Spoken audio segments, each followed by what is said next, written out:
നമ്മുടെ ആരോഗ്യരംഗം ഏറ്റവും മോശമായ അവസ്ഥയിലെത്തിയ ഘട്ടമായിരുന്നു ഈ 2011-16 കാലം. അവിടെയും ഓർക്കുക, 2006-2011 നല്ല രീതിയിൽ ആരോഗ്യരംഗം അഭിവൃദ്ധിപ്പെട്ടു പോയിരുന്നു. അതിനെയാണ് തകർച്ചയിലേക്ക് നയിച്ചത്. എത്ര ദയനീയമായ അവസ്ഥയായിരുന്നു. ആ ദയനീയമായ നിലയിലെടുത്താണ് 2016 നമ്മൾ വീണ്ടും തുടങ്ങുന്നത്. അതിന്റെ ഭാഗമായി വലിയ മാറ്റം ആരോഗ്യ മേഖലയിൽ സംഭവിച്ചു. എങ്ങനെയാണ് മാറ്റമുണ്ടാകുന്നത്? അതും നാം ശ്രദ്ധിക്കേണ്ട കാര്യമാണ്.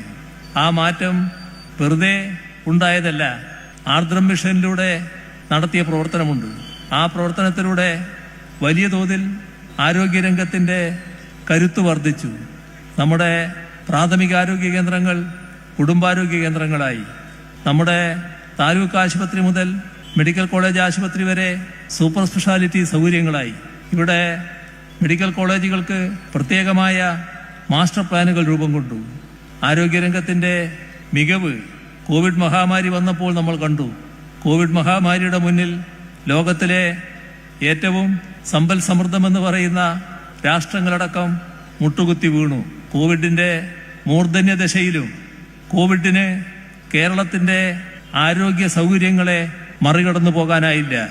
എന്ന് പറഞ്ഞാൽ കോവിഡ് ഏറ്റവും മൂർധന്യദശയിൽ കിടക്കുമ്പോഴും നമ്മുടെ ആശുപത്രികളിൽ ബെഡുകൾ ഒഴിവുണ്ടായിരുന്നു, ഓക്സിജൻ ബെഡുകൾ ഒഴിവുണ്ടായിരുന്നു, ICU ബെഡുകൾ ഒഴിവുണ്ടായിരുന്നു, വെന്റിലേറ്ററുകൾ ഒഴിവുണ്ടായിരുന്നു.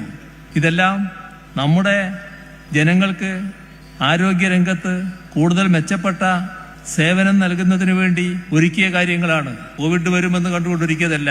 പക്ഷേ ഇത് കണ്ടപ്പോ രാജ്യം മാത്രമല്ല ലോകം ആശ്ചര്യപ്പെട്ടു. എങ്ങനെയാണ് കേരളത്തിന് ഇത്തരത്തിൽ ഒരു നേട്ടം കൈവരിക്കാനായത്? ആ നേട്ടവും 2016 ശേഷം ഉണ്ടായതാണ്. 2011-16 കാലത്ത് വലിയ തകർച്ചയായിരുന്നു ആ രംഗത്ത് ഉണ്ടായിരുന്നത് എന്ന് നാം ഓർക്കണം.